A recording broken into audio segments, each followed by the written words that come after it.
Dots. I'm Dr. Latifat. I'm the host of the moneyfitMD podcast. This is where we help badass women physicians just like you learn simple and effective tools to build wealth from the inside out. That way, we can create wealth and bigger impact without all the burnout. Enjoy the episode.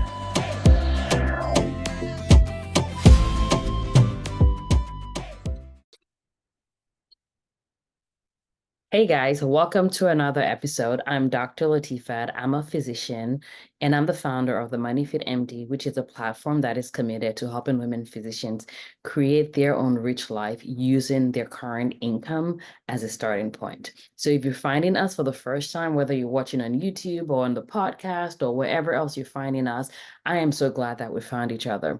The episode that I'm going to share today is going to be really, really important and helpful for you, especially because this year, 2024, was when our beautiful, beautiful mint went away.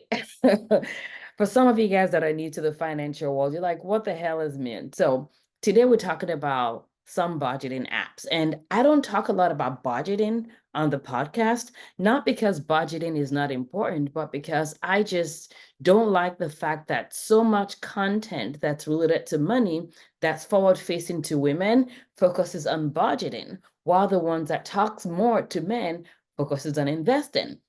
And honestly, if you've been around my world, you know that the way that I think about it, budgeting is not the end game. Budgeting is a means to an end, and the end is really creating your rich life. The end is buying assets, assets, assets, assets. Assets are your BFFs. That's the way that I teach it. I like assets. It is what it is, right? But the key is, if budgeting helps you get closer to that end goal, then let's talk about it. In the past, I've talked about some of the systems that existed at that time, but in January of 2024, Mint, which is one of the systems or the apps that I recommend and I've actually used for like 7 years, went away. It's operated by, Intuit. They're the ones that do TurboTax. They're the ones that do, they have some other stuff that they do, but this year or last year, they decided to stop Mint, which was a free system that you could use. It wasn't a perfect system by any shape or form, but one of the things that I've always told people is you don't need a perfect system, you just need a system that works for you and that you use. And Mint was one that I liked because it was simple, easy to use, sometimes annoying because there were times when I had trouble like syncing stuff, but it was imperfect, but I used it anyway, and it created what I wanted to create.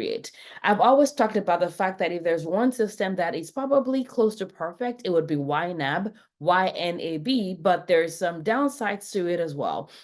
The downside to it was I actually tried using it for I think it was a couple of weeks, and it has a huge, huge learning curve. Like, you have to be willing to play the long game when it comes to systems in order for Ynab to work for you. And it just was not working with the way that my brain works. So after a while, I'm like, why am I even like stressing myself out? Let's go try Mint. I tried Mint on a weekend, it was up and running. So Ynab is a great system. People that love it, love it. There are Facebook groups that are committed to Ynab and all this other stuff. But I am personally a fan of simple and making sure that you're not holding onto an app that's actually going to prevent you from doing the main thing, which if the main thing is buying assets, then you don't want to be so obsessed with an app that you're maybe having challenges using, you're finding it difficult to actually do money with that app, and you're holding on to. Like, literally, I've coached so many people to let go, like grab Ynab out of their dead fingers because they're like, but it's perfect, but you're not working it, but it's not working for you. So it doesn't really matter whether it's perfect or not. So I was talking to the women physicians inside of our money school.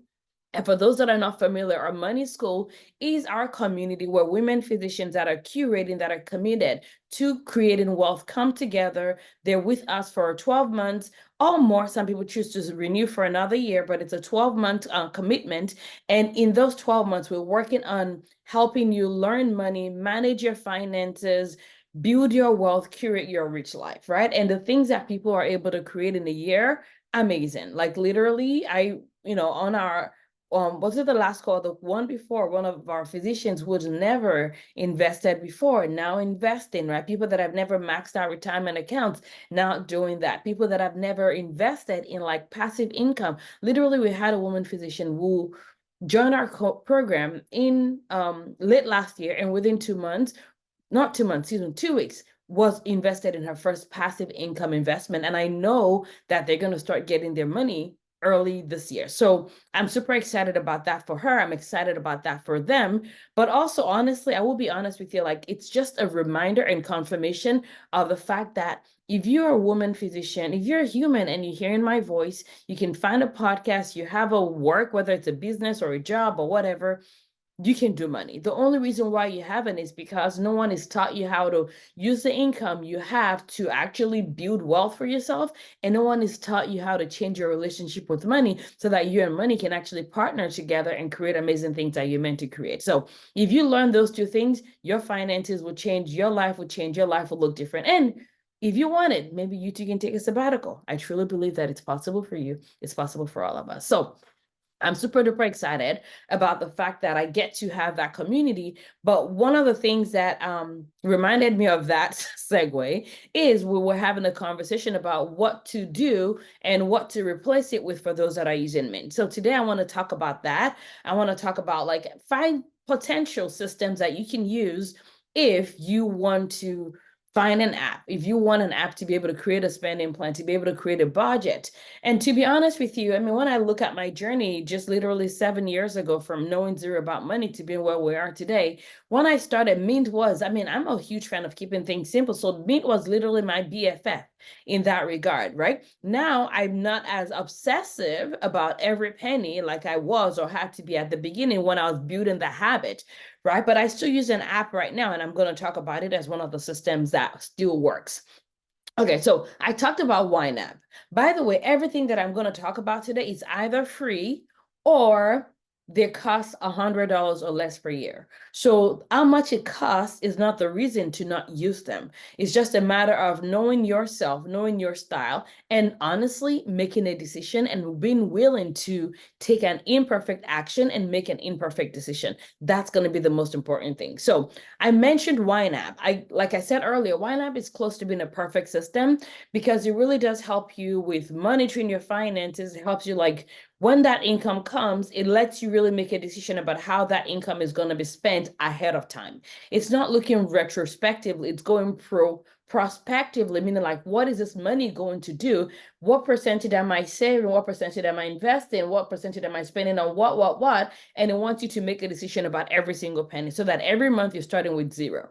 That was hard for me to wrap my head around, to be honest with you. I just like simple. I'm sorry. I just love simple. And Mint was free, so I loved Mint. But if you want the perfect, close to perfect, sophisticated system, then go do Ynab, as long as you're willing to give it a couple of months to learn how to do the system. I literally know people that hired, at least one person, that hired a coach that's a specific Ynab coach to help her learn how to use Ynab, how to integrate it. And now she loves it so much, right? So again, you just have to decide, what do you want? Don't let any of this be a stumbling block for you. But that's Ynab in a nutshell. I will tell you about 3 other ones, and then I'll tell you about the one that I'm using and I have been using. So it's not new for me. I have been using. And to be honest with you, those 3 that I'm going to talk about, I haven't used them personally. I've considered going to try them out just so I can tell you guys more about it. But I'm like, you know what? No, I'm not going to do that. I'm not going to go test out 3 systems and like bring in my finances into 3 systems just so I can talk to you guys about it. But it's easy for you to literally Google and just make a decision, because none of those systems will be perfect. But the key is not perfection. The key is actually using it, right? So the 3 systems that I'm going to mention to you guys is, number 1 is Monarch Money, MONARCH, Monarch Money. I've heard great things about it. It's a really smooth system. It works great. There's no apps, which is a big thing. It actually, when I'm reading about it, many people actually compare it with the one I'm going to talk to you guys about that I use, and that the advantage of this one over the one that I use, Monarch over the one that I use, is Monarch, they don't call you, like, they're not trying to manage your money. They're just trying to help you organize your finances, your personal finance, your retirement account, your investment accounts into one system that works and is smooth. So Monarch is being recommended out in the streets. It does cost, again, none of this stuff is going to be like a, money breaker in terms of how much they actually cost. But If you're looking for a free system, that's not it, but you don't need a free system. It's okay for you to pay $10 or $8 or whatever it costs every month in order to be able to make it work for you. But go check out Monarch. I honestly, if anything, I want you to listen to this episode today and just decide I'm going to check out two, and then in 7 days max, pick one and start going. That's it. That's how unimportant the perfect system is. I'm just telling y'all like it is. Listen, all I talk about here is things that's going to help you make practical sense and help you go from like obsessing and overindulging and being overwhelmed to taking action, because ultimately budgeting is not how you're going to create wealth. Investing is how you're going to create wealth. And so let's just take care of this part so we can get you to the fun part, or continuing to grow the fun part of it. Okay. And again, if you've been seasoned with money, if you've been around money for a while, you may also just need a tune up, right? There are times when you start spending more because you're just expanding, which is what happens passively. If you're not being intentional about how you're doing your money, if you're not intentional about what you're spending, you do end up expanding to the size of your income. So budgeting systems are a great way to also like reel that in and reset. It's like getting doing a, what's it called, like a challenge as part of like a workout series, right? Sometimes you just need to tune up in order to be able to now induce yourself, and then now you can now maintain. So pick one and go with it.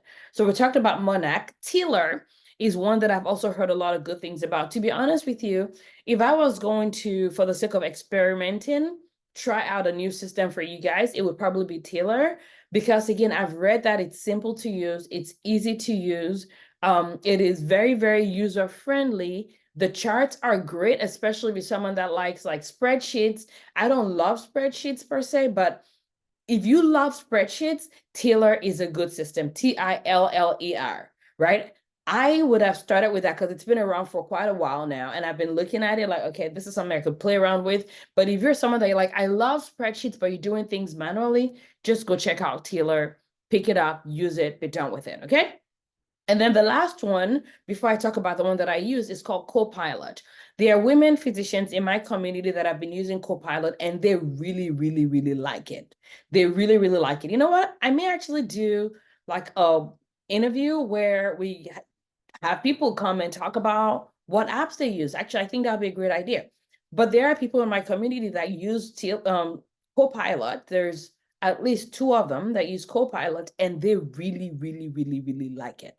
So if you're looking for a system that someone else has vetted, someone else says they're find it user-friendly in the way that it helps them think about how much what percentage their money is going into, not just like retrospective, but also prospective, then 𝘬𝘪 is another system that you can check out, okay? So again, so far, I've talked about Ynab, I've talked about Monarch, MONARCH, I've talked about 𝘬𝘪, 𝘬𝘪, and I've also talked about Copilot. The one that I'm using, and it's also what I've been using for years now, is what is now called 𝘪𝘀. It used to be called Personal Capital. I used that along with Mint. I used Mint for more of my budgeting system, if you want to call it that, or spending plan. And I used 𝘬𝘪 for monitoring my investments, looking at things like my expense ratio, the distribution of my investment, stocks, bonds, cash, like bringing different systems together in a way that is visual and can be easily seen. That's what I was using. They used to be called Personal Capital. That's what I was using Personal Capital for. It's a great way of monitoring like net worth as well. However, as I was hearing things about Mint, I started looking closely to what I was using Mint for and seeing if Personal Capital can do that. And it does. It tracks your expenses. It tells you what you're spending in each category. You can clean it up, as most systems do require, in terms of like making sure that it's categorizing accurately. You can do that as well. But I love Personal Capital because of more of the investment part of what it does. But also now, instead of doing another system, I found that for what I use it for my personal my personal finance, it works great. It is free to use. There is a cost to it, little bit of cost, and the cost is, if you use them, as of right now, they're still free, but they're trying to see if they can manage your investment account. So you will get a call. So the cost of you getting it for free is you get a call from them or someone that's like, hey, would you like us to manage your investment? And all you have to do is just tell them no and tell them to remove you from whatever list that has your name on it, because you're not looking for someone to manage your investments right now. And that's it. Like, I had that conversation years ago and I haven't gotten any call from them. Like, if you're on the platform, there's an area you can click on that says, yo, are you ready to schedule your call? I just don't click on it. And I haven't had any problems with them. I like them a lot. I rarely have any trouble with like syncing accounts. I like their dashboard. I like the way that it looks. I love the appearance. I like that it costs me nothing. But again, if I did not like it, I would be willing to pay for any of those ones that I just talked to you about.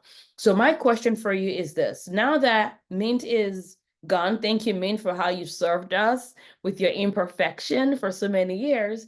The question for you is, which one of those systems are you going to use? Ynab, Monarch, Personal Capita, 𝘨𝘪, or Copilot. You can literally pick one or pick two, and then within a week from now, decide one and get with it. 2024 is not the year where we're going to sit down and like think about things that are not important or obsess about things that's not going to move the needle. This will move the needle a little bit, but I don't want you to spend more than a week making that decision. So my question for you is, what did you decide?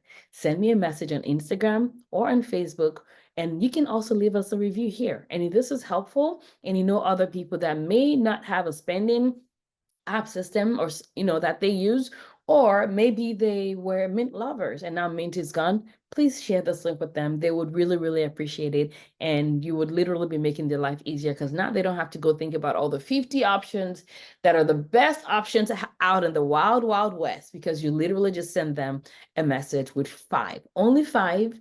And now they know that at the end, they'll pick two. And then within a week, they'll have one. And now they'll be moving forward and doing the stuff that actually moves the needle. All right. I hope this has been helpful for you guys. I love you. I will see you in the next episode. Goodbye.